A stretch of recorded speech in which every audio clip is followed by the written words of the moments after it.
Good evening. I believe we've had a series of very productive meetings in the past few days, and I'm looking forward to continuing to make progress on critical global issues as we head off to Glasgow. Because of what we've seen again here in Rome, what I think is the power of America showing up and working with our allies and partners to make progress on issues that matter to all of us. And there's really no substitute for face-to-face discussions and negotiations among the leaders when it comes to building understanding and cooperation. I found in all of my meetings here, both the larger sessions and the one-on-one sessions, and I had many of those, a real eagerness among our partners and allies for American leadership to help bring the world together and solve some of these big problems.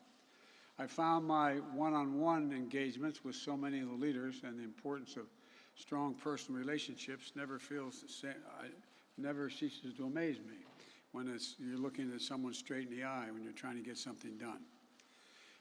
They know me, I know them, we can get things done together. And so I want to thank the Italian people, by the way, for the G20, for their hospitality, and congratulate Prime Minister Draghi. He did one heck of a job leading the G20 through a difficult year marked by great global challenges, critically among them ending the pandemic, driving a broad-based, sustainable global economic recovery, and tackling the climate crisis. I believe we made tangible progress on each of these issues, in part because of the commitment that the United States has brought to the table. For example, I'm proud that the G20 endorsed the global minimum tax. This is something the United States has been driving for over a year, building momentum up to this achievement. And this is an incredible win for all our countries. Instead of nations competing against one another to attract investment by bottoming out corporate tax rates, this set a minimum floor of 15% to ensure that giant corporations begin to pay their fair share no matter where they're headquartered, instead of hiding profits overseas. We also agreed to establish a fund in the future that for countries can draw on to help prevent, if necessary, and respond to the next pandemic, prepared for the next time around.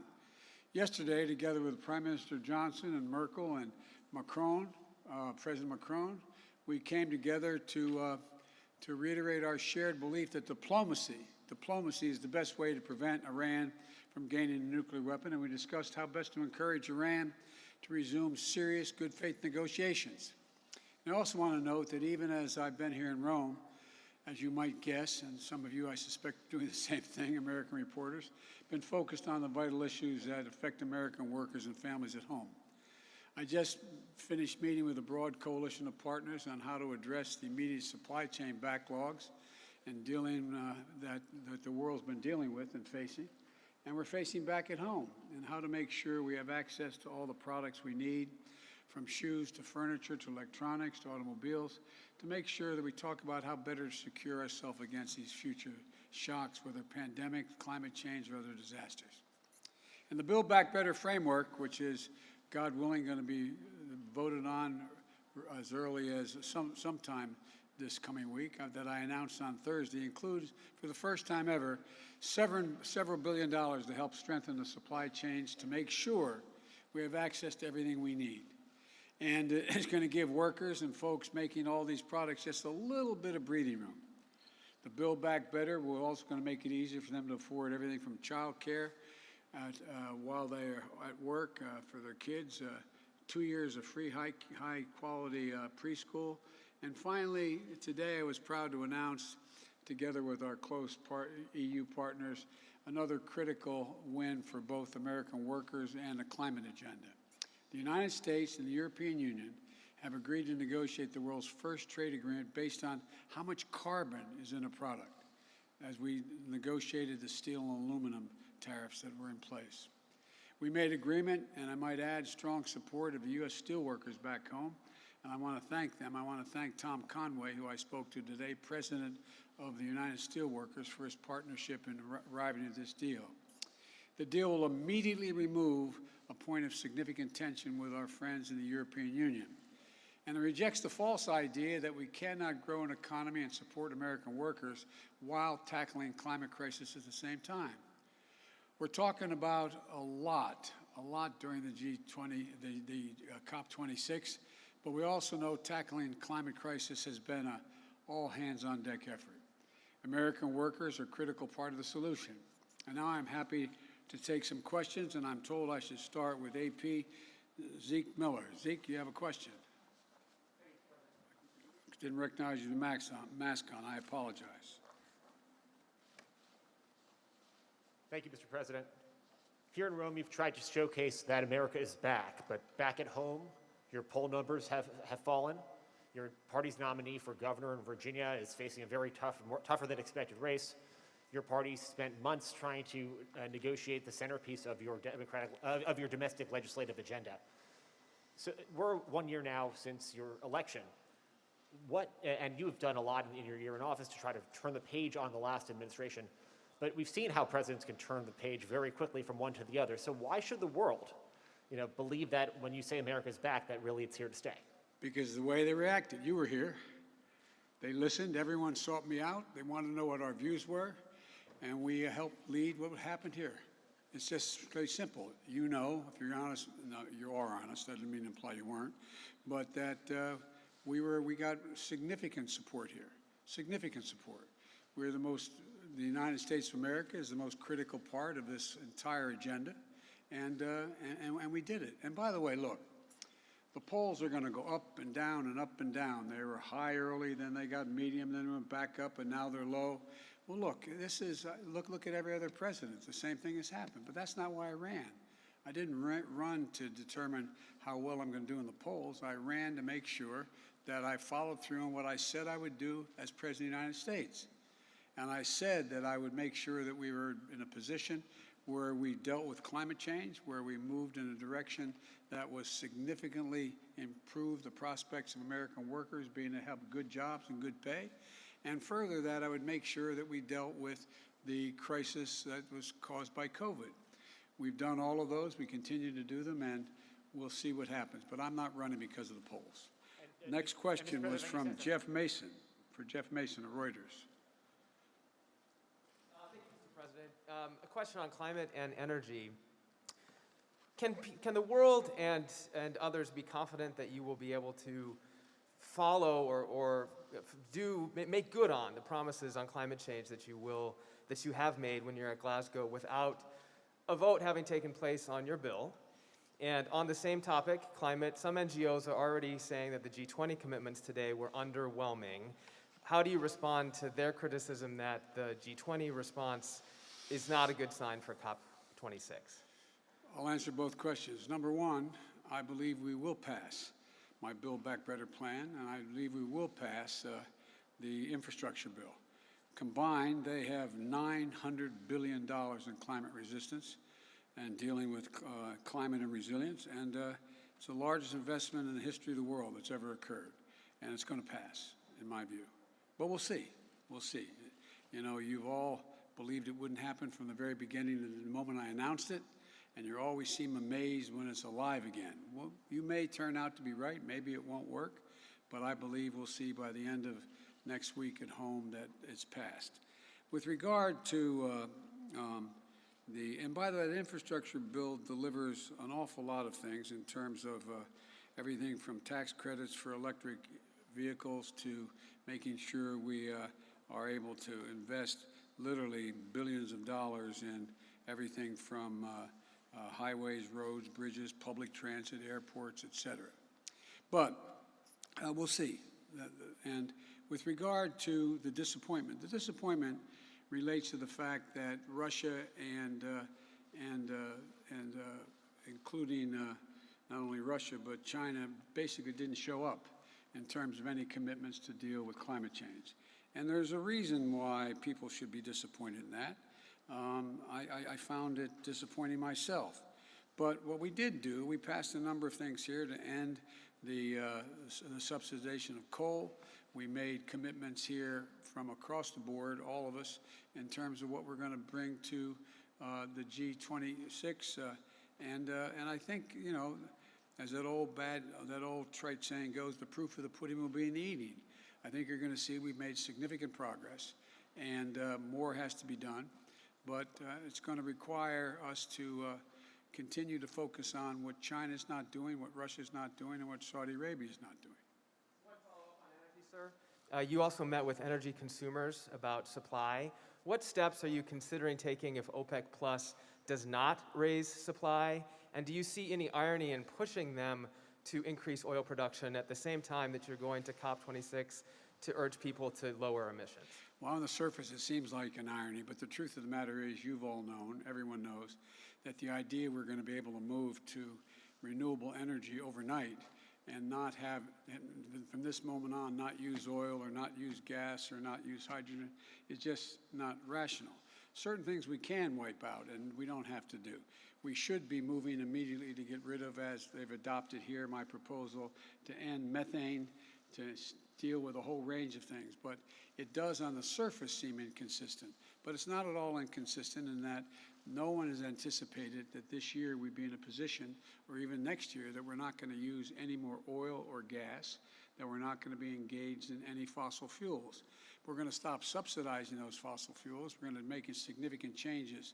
And it just makes the argument that we should move more rapidly to renewable energy, to wind and solar and other means of energy.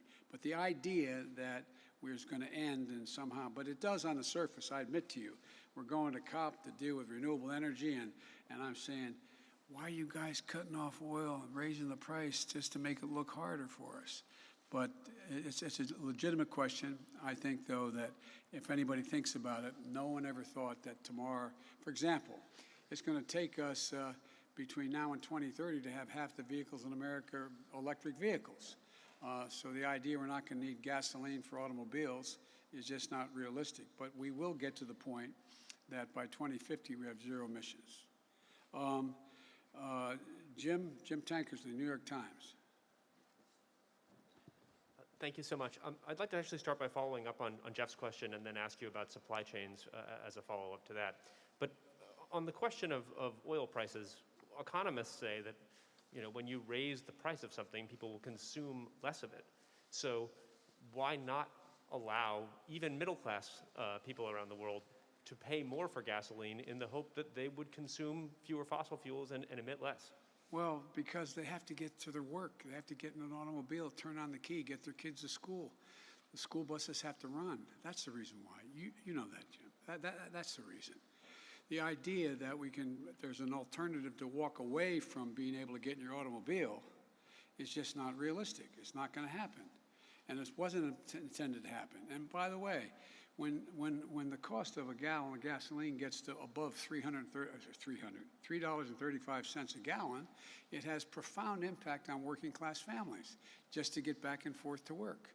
So I don't see anything inconsistent with that, but I do think that the idea that Russia and Saudi Arabia and other major producers are not going to pump more oil so people can have gasoline to get to and from work, for example, is not right. But and what we're considering doing with that, I'm reluctant to say before I have to do it.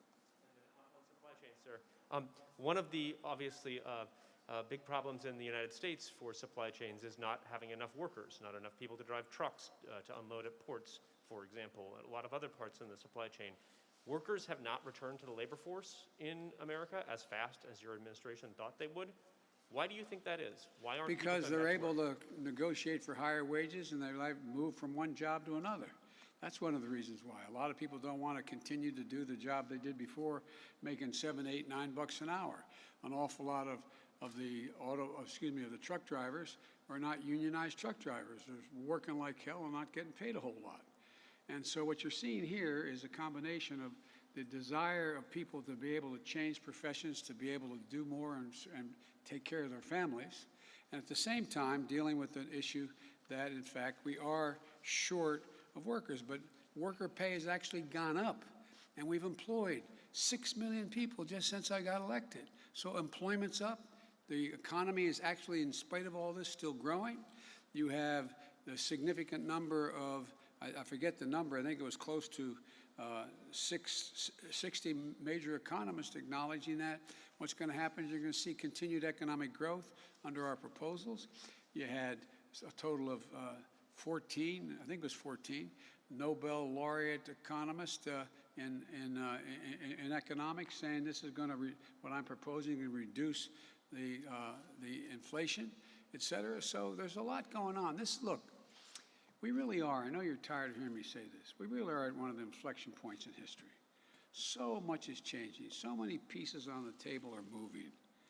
And how they get resettled depends upon the judgments we make and whether or not the United States, among others, can lead the world in a direction that's going to increase the circumstances for a higher standard of living for workers here and abroad, as well as making sure that people have an opportunity.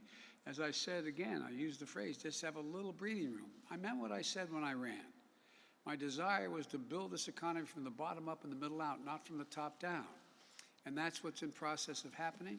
But in the meantime, there's been enormous changes as a consequence of COVID on the supply chains, because why are we having trouble? An awful lot of the very factories and operations that in fact produced material that we need for supply chains, and everything from shoes to dealing with computer chips, you know, they're out sick, they're not working. And so it's changing. The economy is changing, and the United States has to stay ahead of the curve. That's why I introduced the infrastructure bill. That's why I also introduced the Build Back Better initiative. The Washington Post, Sung Men Kim, there you are. I'm sorry, I didn't see you. Okay. Thank you, Mr. President. On Iran, how will you determine whether the Iranians are serious about rejoining the nuclear talks, as they have indicated they will do by the end of November? And what costs are you prepared to impose on Iran if it continues to carry out attacks against the United States, such as the recent drone strikes against U.S. forces in Syria? Well, in a sense, there are two different issues. One is whether or not we get to the JCPOA, we rejoin that, and that depends. That's why I had the meetings with my colleagues here in Rome, who are part of the original group of 6 people, 6 nations that got together to say that we should negotiate a change, which I found that I think we're continuing to suffer from the very bad judgments that President Trump made in pulling out of the JCPOA. And so that's one issue, and that issue is going to depend on whether and how that gets resolved is going to depend on their action and the willingness of our friends who were part of the original agreement to stick with us and make sure there's a price to pay economically for them to fail to come back. With regard to the issue of how we're going to respond to actions taken by them against interests of the United States, whether they're drone strikes or anything else, is we're going to respond. We're going to continue to respond. ABC, Cecilia Vega. It's hard to see you guys with the mask on. I apologize. And the masks are making my glasses fog up, so I apologize too. Thank you, sir. On climate change, you just mentioned the incentives you have on renewable energy in your Build Back Better plan. You do have a number of incentives, but as it stands right now, there are no punitive measures in this plan to hold these companies accountable, and many experts firmly believe that you've got to have the stick along with the carrot in order to get to your goal to reduce emissions by 2030 by 50%. So can you stand here today and say to the world that you definitively will still meet that goal? Yes, I can, because what we're proposing and what we've initiated is everything from getting the automobile makers to commit to going all electric, number one, getting the unions to agree to do that as well, making sure we have the investment in battery technology that requires us to have the ability to generate electric vehicles, electric buses, electric transportation grids, making sure that we are dealing with everything from, let me go through some of these, that we have tax credits for of $320 billion for dealing with alternatives by people getting tax credit for moving on solar panels, on wind, and a whole range of other things, and winterizing their properties. I don't think you're going to need any punitive action to get people to step up and do those things. There's been no indication that's the case at all. With regard to You know, there's a total of $555 billion in climate, and I'm just checking the numbers, make sure I'm right, and climate investment in terms of resilience. Where now it's very much in the interest of the industry to see to it that we move to making sure that we have the resilience to be able, when those towers come down and the lines end up hitting the ground and burning down large swaths of the West, to bury this underground. There's a whole range of things. I don't think we're going to have to. Everybody knows which direction it's going, and there's no indication that there has to be a punitive effort to get people to react the way in which we have to do. At least I don't believe so. If I may, on your meeting with Pope Francis, the more than 50 million Catholics back at home are seeing something play out that has never happened before. This split in the conservative wing of the Catholic Church moving to deny someone like you, a Catholic president, the sacrament of communion. For these Catholic back home, what did it mean for you to hear Pope Francis, in the wake of this, in the middle of this debate, call you a good Catholic? And did what he tell you, should that put this debate to rest? Look, I'm not going to, a lot of this is just personal. Pope Francis has become I don't want to exaggerate it, he's become someone who's provided great solace for my family when my son died. He is, in my view,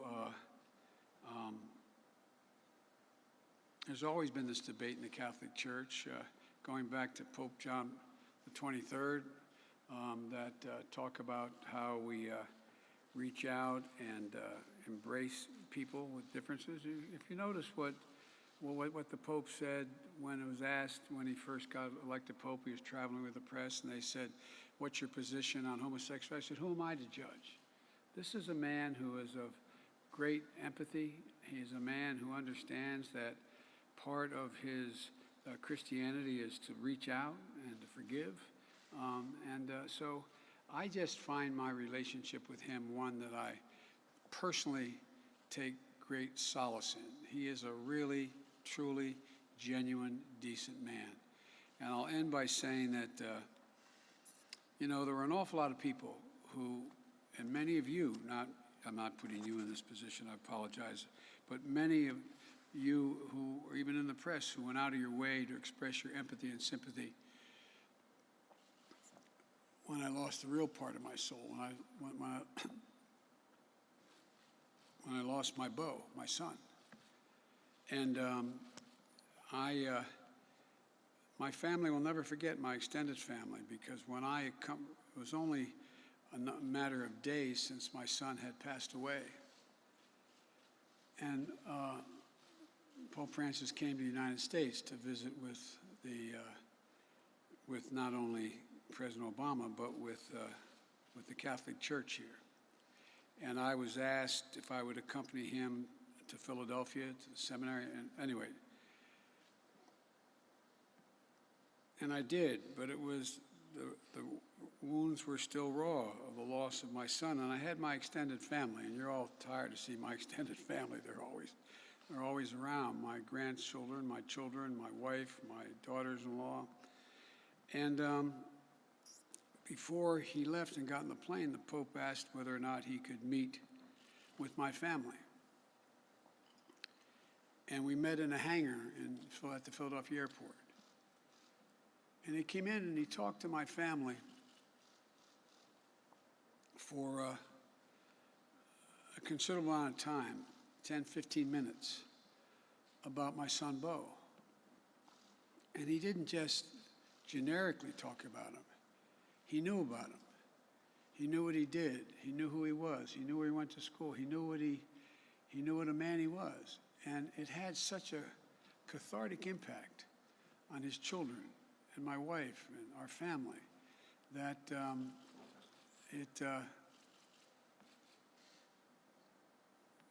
it meant a great deal. And as I meant what I said, everybody was laughing. I didn't realize you all were able to film what I was doing with the Pope when I gave him a command coin.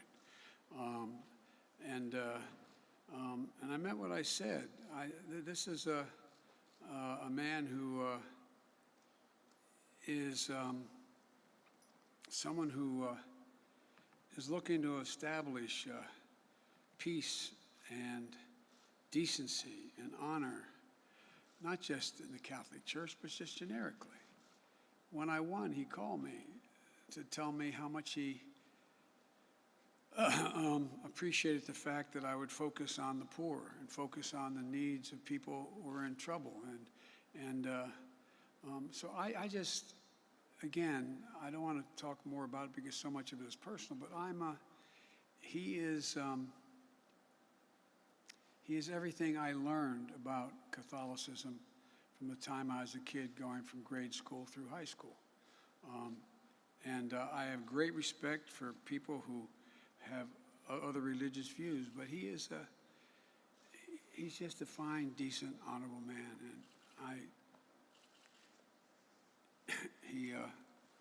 and we keep in touch. I thank you all very, very much for your patience. Thank you.